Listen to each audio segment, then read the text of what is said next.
V for Balram, C for चैतन्य। सबसे बड़ी अच्छी चीज है टैग लाइन है हाय हेलो चलो हरे कृष्णा बोल। वो शिक्षा दे रहा है। क्या करना चाहिए हमें? कृष्ण की बात। जय श्री कृष्णा, राधे राधे। आज हमारे साथ जो स्क्रीन पे जो लड़का है ये किसी इंट्रोडक्शन की पहचान नहीं है। एक ऐसा वंडर बॉय जो कहते हैं ना भगवत गीता के 18,000 श्लोकों को ऐसे ही याद रखता है और पूरी वो शिक्षा दे रहा है। पूरी भगवत गीता को मंत्र को उच्चारण उसकी व्याख्या करता है और सारी चीज़ बहुत आसानी से कह पाता है। मात्र 4 साल का लड़का, कोई और नहीं, भागवत के नाम से जाना जाता है। जी हाँ दोस्तों, भागवत, उसे लोग भक्त भागवत भी कहते हैं। कृष्ण के भक्त जब वो गाता है, जब वो कहते हैं, जब वो बताते हैं तो लगता है कि साक्षात कृष्ण ही कह रहे हैं। लगता है कि कृष्ण से ही वो सारी बातें सुन रहे हैं और सब चीज़ों को याद रखना, सब चीज़ों को एक्सप्रेस कर पाना और इतनी प्यार से, इतनी मधुर आवाज़ है। एक बच्चे की किलकारियाँ ही अगर बज जाती है, किलकारियाँ ही सुनाई देती है तो लोग उसे देखने लगते हैं, बच्चों को गोद में उठा लेते हैं। अगर बच्चे के जुबान से अगर भगवत गीता का रस टपके तो बताइए कितनी भीड़ लगती होगी। बच्चे में सबसे बड़ी अच्छी चीज़ है टैग लाइन है। वो कहते हैं हाय हेलो छोड़ो, जय श्री कृष्ण बोलो।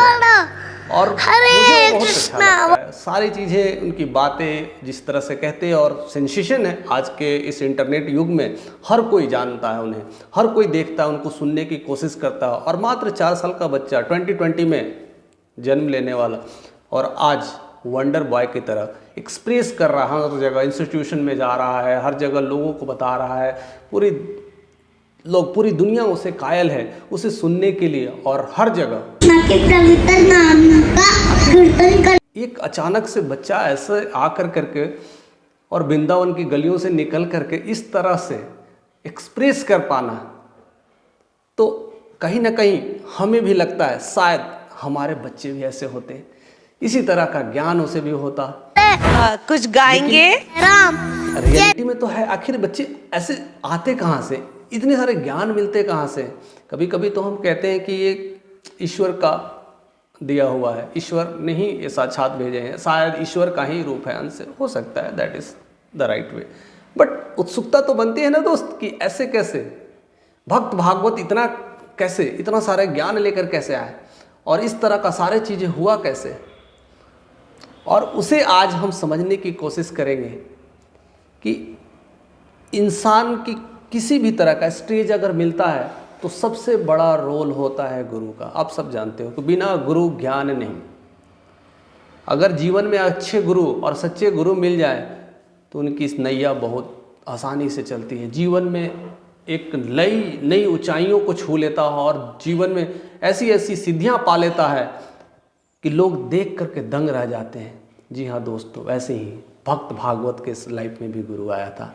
लेकिन इसकी शुरुआत मैं यहाँ से नहीं करता हूँ, मैं बहुत पहले से ही चीज़ें मैं बताने की कोशिश करूँगा। जब हम त्रेता युग की बात करते थे, राम तब तक राम थे जब तक कि वो वहीं पर थे।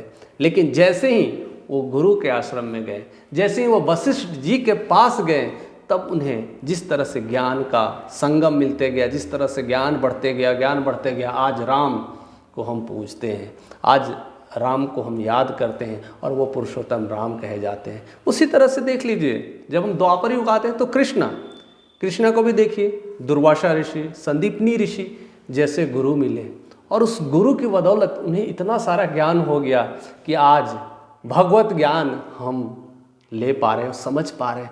और वैसे सारे ज्ञान से तो सारे कहते हैं ना कर्मों से इंसान मुक्त हो जाता है, सारी शंकाएं दूर हो जाती है और जीवन का हर चीज़ का कहते हैं ना, जीवन के हर पड़ाव में भगवत गीता एक ऐसा कुंजी है, एक ऐसा कहते हैं ना शस्त्र है जो हर दरवाजे को, हर मुसीबतों को तोड़ करके रख देता है, हर चीज़ों का सॉल्यूशंस है।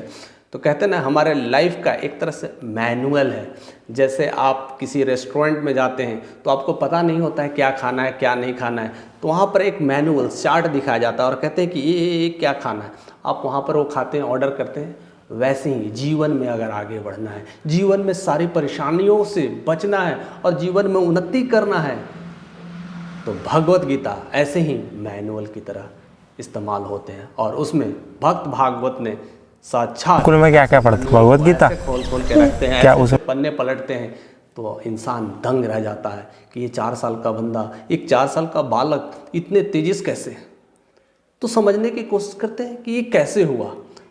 एक्चुअली कहानी यहाँ से शुरू नहीं होती है, कहानी शुरू होती है उनके पेरेंट्स से कि गुण तो कहीं ना कहीं से तो आता ही है, ऐसा तो नहीं है कि अचानक से कोई चीज़ें हो जाती है। जी हाँ दोस्तों, उनके पेरेंट्स से।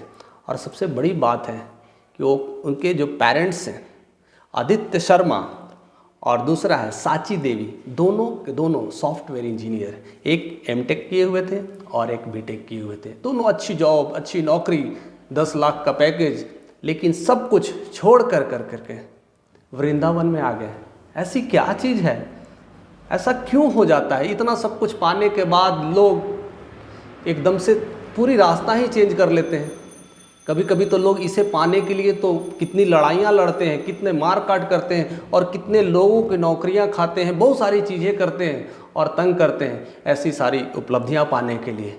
लेकिन वही एक आदित्य शर्मा और दूसरा साची देवी का इतना घनिष्ठ संबंध, इतना अच्छा लगाव, एक पति पत्नी का प्यार, उनको जिस तरह से वृंदावन खींच लाए, वह आसान काम नहीं था दोस्तों।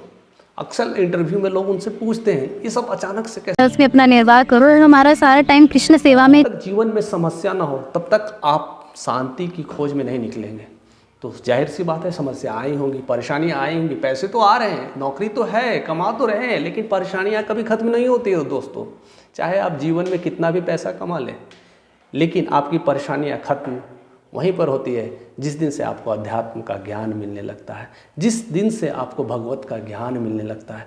तो एक बार की बात है, जैसा कि आप सारे स्टोरियों में सुनते हैं, लेकिन यह कहानी थोड़ा अलग हटके है। तब आदित्य शर्मा जब परेशान थे तो उनको माता को लगा कि सब कुछ बेटा, सब कुछ सही है, सब कुछ अच्छा कर रहा है, तो ये इतना परेशान क्यों रहता है। तो उन्हें ले करके एक गुरु के पास ले गए थे, वृंदावन चरण दास, जो कहते हैं गौरान्य इंस्टीट्यूट ऑफ वैदिक इंस्टीट्यूशन के संस्थापक रहे थे। तो वहाँ पर लेके चले गए हैं गुरु जी के पास, और उनकी शिक्षा दीक्षा जैसी भी हुई, पूरी तरह से आदित्य शर्मा अपने आप को अध्यात्म की तरफ से बदलने लगे, ट्रांसफॉर्मेशंस आने लगा। और धीरे धीरे वो जो लाइफ है सॉफ्टवेयर, हाई फाई, इधर उधर जाना और अच्छी ज़िंदगी जीना, और जो कहते हैं ना भीड़ भाड़ की दुनिया से, वो धीरे धीरे अपने गुरु की संगत से उनके अंदर ट्रांसफॉर्मेशंस आने लगा। और धीरे धीरे वो समझने लगे कि जीवन में अगर खुश रहना है, जीवन में अगर सफल होना है, जीवन में अगर ऊंचाइयों को छूना है, तो भगवत ज्ञान से बड़ा दुनिया का कोई ज्ञान नहीं है, अध्यात्म से बड़ा कुछ भी नहीं है। इसे आप मानो या ना मानो, जब तक आप नहीं मानोगे, जब तक वो प्यार नहीं बरसाओगे, तब तक वो समझ में नहीं आएगा। और यही बातें उन्हें समझ में आ गया। और ये समझ में आने के बाद से देखिए, जीवन में जब तक समझ में नहीं आता तब तक इंसान अधूरा रहता है। जब समझ में आता है तब वहाँ से उन्होंने सिद्धियाँ लेना शुरू किया, वो चीज़ों को समझने लगे। और तब से आदित्य शर्मा उनको अकम भक्ति दास से जाना जाने लगा। दास इसलिए कहा जाता है कि जब ईश्वर के काम में रहते हैं, सेवा करते हैं, तो उन्हें दास कहा जाता है। तो उस दिन के बाद से उन्हें अकम दास कहने लगे और वहाँ पर रह करके सेवा करने लगे। जब उनकी ये सब सारे जो विचार चल रहे थे, उनकी पत्नी का भी ऐसा ही कुछ रहा था। उनको भी कहीं ना कहीं इंक्लिनेशन था कि वैसी जगह जाना है, उस तरह से शांति से रहना है, जीवन में ऐसे सारे तनाव चल रहे हैं। तो कहीं ना कहीं मन में आया कि ये डिसीजन लिया जाए। और फिर दोनों कपल ने डिसीजंस लिए कि हमें कुछ दिन वृंदावन में रहना है और सेवा करना है, कृष्ण के साथ रहना है, कृष्ण की सेवा करना है, कृष्ण के कार्य करना है। फिर देखिए क्या होता है। और फिर दोनों लग गए कृष्ण की सेवा में। उसी समय बच्चे की भी प्लानिंग हो रही थी।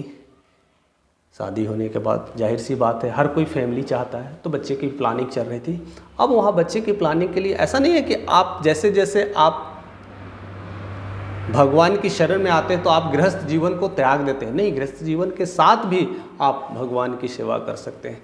तब उन्होंने प्लानिंग किया था, पूरी तरह से गर्भ संस्कार की स्टडी की, भगवत ज्ञान का इस तरह से व्याख्या की और डेली पाठ करती थी। ऐसा कहती हैं सुरुचि दास कहती हैं साची दास यही है भगवान की सेवा करना, भगवान की भक्ति करना। तो हमने कहती है, उनकी माँ कहती है, भक्त भागवत की माँ कहती है, जब भक्त भागवत छोटा था, जब वो गर्भ में था, तो पूरी डेली भगवत गीता वो पढ़ती थी, पठन करती थी और कहती थी कि मैंने पूरी भगवत गीता तो उसे गर्भ में ही सिखा दिया था।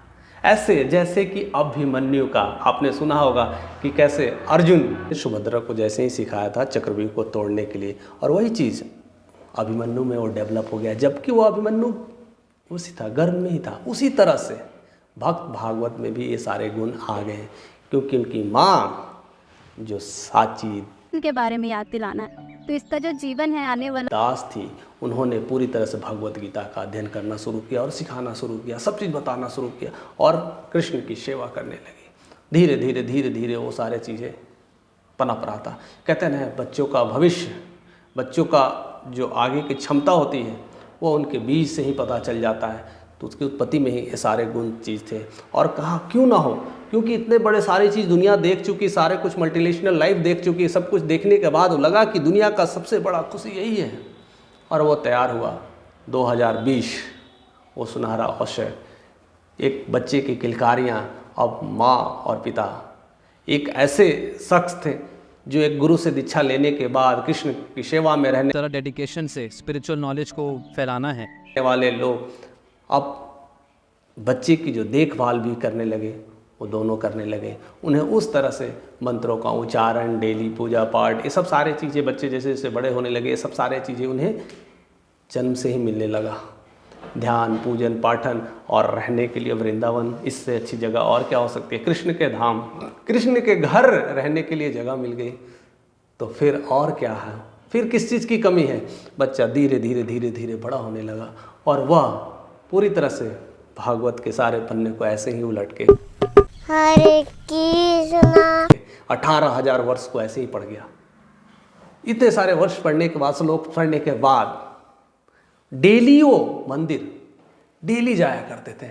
और उनकी माँ कहती थी कि मैं तो पूजा पाठ करती थी, लेकिन भागवत की वजह से जो मेरे पास दो टाइम का जो पूजा पाठ और आरती हुआ करता था, वो 4 टाइम में वो बदल गया। उसके लिए भी करते थे और साथ मिल के करते थे। तो ऐसे कितने दिन भर मेरे ऐसे ही निकल जाते थे और ये पता ही नहीं चलता ऐसी होती है कि इसको आपने सिखाना था, आपने था। कई बार उनसे लोग पूछते हैं, आदित्य शर्मा से पूछते हैं, अकम दास जी से पूछते हैं कि इतनी बड़ी लाइफ, अचानक से इतनी बड़ी ट्रांसफॉर्मेशन कैसे, ये अचानक कैसे पूरे कर लेते हो। तो कहते हैं सब कृष्ण की माया है।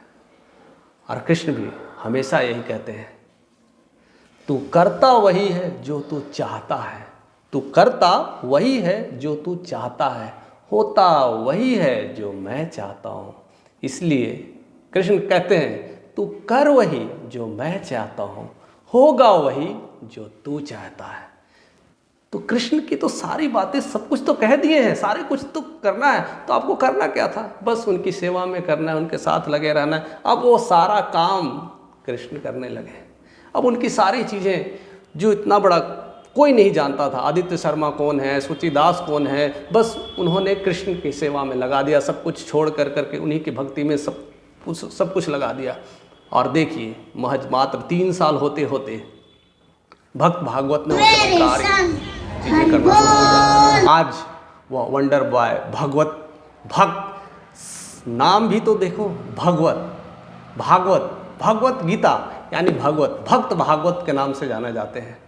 और पूरी तरह से हर जगह कृष्णा कॉन्शियस की स्पीच देते हैं और हर चीज़ बताते हैं और लोगों को इंस्पायर करते हैं। जहाँ पर दोनों शिक्षाएं दी जाती है, आध्यात्मिक ज्ञान भी बहुत। 1-2 फॉलोअर्स ऐसे नहीं है, ऐसे मिलियंस ऑफ फॉलोअर्स हैं जो उनकी बातें सुनते हैं, उन्हें समझने की कोशिश करते हैं। तो जीवन में चमत्कार ऐसे ही देखने को मिलता है जब आप कृष्ण के साथ जुड़ते हैं। इसलिए हमेशा ईश्वर के साथ रहें, ईश्वर के काम करें, ईश्वर आपका काम कर ही देते हैं। लेकिन कभी भी फल की चिंता किए बिना, आज जिस तरह से उनके मिलियंस ऑफ फॉलोअर्स हैं, इतने सारे उनके जो यूट्यूब का जो अकाउंट है, जो हैंडल करने वाले उनके पिता खुद हैं, वो सारे अकाउंट हैंडल करते हैं, देखते हैं, मिलियंस ऑफ फॉलोअर्स है। आज अगर देखा जाए तो उनके माँ बाप का जो पहचान है, पूरे विश्व में जो नाम है, वह भक्त भागवत की वजह से है। कितना सारा चमत्कार ऐसे ही हो जाता था। कभी कोई सोचा होगा? कभी एक इंजीनियर बन कर के एक लाखों डॉलर्स कमा कर के एक घर मकान ले कर के ज़िंदगी में क्या करते हैं?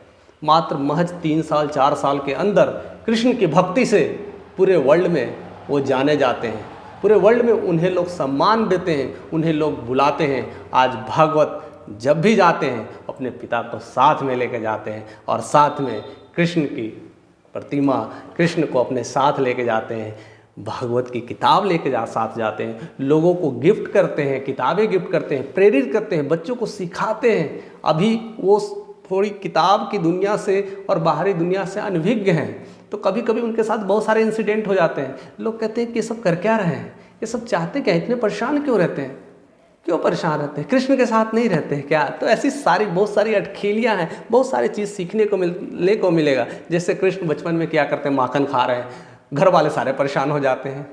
अब उनको क्या मतलब है कि क्या परेशान हो रहा है, कभी किसी का चुरा लेते थे, कभी किसी से कुछ कर देते थे। वैसी सारी चीज़ें वो बाहर की दुनिया से मुक्त हैं और धीरे धीरे अब उनकी शिक्षा दीक्षा वैसे हो रही है कि मॉडर्नाइजेशन को भी समझना है और हम अध्यात्म और मॉडर्न को एक साथ में ला करके भगवत गीता की तरफ ट्रेंड करते हैं। और उसी तरह से जिस तरह से प्रभुपादा ने भगवत गीता को लिखा है और पूरी दुनिया में अपना वर्चस्व जो है, हर जगह इस्कॉन टेम्पल भगवत गीता और कृष्ण के नाम से वह प्रचार प्रसार किए हैं। आज भागवत भक्त भी यही कहता है, मैं उन्हीं के जैसा बनना चाहता हूँ, मैं कृष्ण का भक्त बनना चाहता हूँ और पूरी दुनिया में कृष्ण का नाम फैलाना चाहता हूँ। तो अक्सर लोग कहते हैं आप तो बच्चे हैं, आप तो साक्षात कृष्ण हैं। कहते हैं ना ना ना ना, मैं कृष्ण नहीं, मैं तो बस उनका सेवक हूँ। एक बच्चा भगवत गीता का प्रचार करना है, इतनी बड़ी बात बोल देता है, इतनी सारी शिक्षा की बात बोल जाता है। हम इतने बड़े हो गए हैं दोस्त, और हम क्या कर रहे हैं? हम अभी भी इसी लूट मार छीन ये सब सारी चीज़ों में लगे हुए हैं, किसी को नीचा दिखाने में, किसी को कुछ और करने में। एक बच्चा कह रहा है, इतनी सारी चमत्कार हो रहे हैं, पूरे पेरेंट्स बता रहे हैं, लोग एक बार तो जाके तो देखें क्या है, क्या चीज़ें हो रही है, एक बार तो समझ के तो देखें, एक बार भागवत गीता तो पढ़ के तो देखें, एक बार पढ़ लीजिए, समझ लीजिए, फिर आपको जो करना है करें। एक बार उनको अपना गुरु मान लीजिए, एक बार उनको अपना प्रिय मान लीजिए, एक बार अपना उनको सखा मान लीजिए। जैसे अर्जुन कितना अच्छा सखा मानते थे, लेकिन कब गुरु शिष्य में बदल गए पता भी नहीं चला। तो ईश्वर का प्रेम ही ऐसा है, उनके साथ रहने का मज़ा ही कुछ और है। और जिस तरह से भगवत की ये स्टोरी सुन करके और जिस तरह से आप कहीं भी टाइप करिएगा भक्त भागवत, आपको कुछ इंट्रोडक्शन की पहचान करने की ज़रूरत भी नहीं होगी, वो साक्षात प्रकट हो जाएंगे और दिखने लगेंगे उनकी बहुत सारी जो अटकेलियाँ हैं, बहुत सारे जो ज्ञान का स्रोत है, भंडार है, किधर से निकलता है, कैसे निकलता है, हम तो देख के दंग रह जाते हैं, लगता है साक्षात ईश्वर आ गए हैं। और ऐसे ही प्रेमानंद महाराज में भी देखने को मिलता है और उनमें इनमें दोनों में सिमिलरिटी देखने को मिलता है। जिनके दोनों किडनियाँ फेल हैं, कहते हैं उनकी किडनी फेल है, फिर भी वो साक्षात इस तरह से प्रवचन देते हैं, इस तरह से लोगों को बताते हैं। और डॉक्टर ने उन्हें तो बोल दिया था कि अब आपको रहना इस धरती पे तो पता ही नहीं है कब तक रहेंगे, लेकिन ईश्वर के साथ, कृष्ण के साथ रहते रहते आज देखिए अभी तक तो ऐसे ही मस्त रह रहे हैं, स्वस्थ रह रहे हैं और लोगों को ऐसे ही जीवन का नया नया ज्ञान दे रहे हैं, लोग उनके दर्शन करने आते हैं। तो इतना कुछ होने के बाद मुझे तो यही लगता है आज से गुड मॉर्निंग, गुड इवनिंग, सत श्री अकाल ये सब कहना छोड़ें और जय श्री कृष्णा बोलना शुरू करें। तो ऐसे ही हमारे साथ बने रहिए, ऐसे ही सारी स्टोरी लाते रहेंगे, नई नई चीज़ें बताते रहेंगे और कृष्ण को साथ में रखते हुए हम आगे बढ़ते रहेंगे। जय श्री कृष्णा।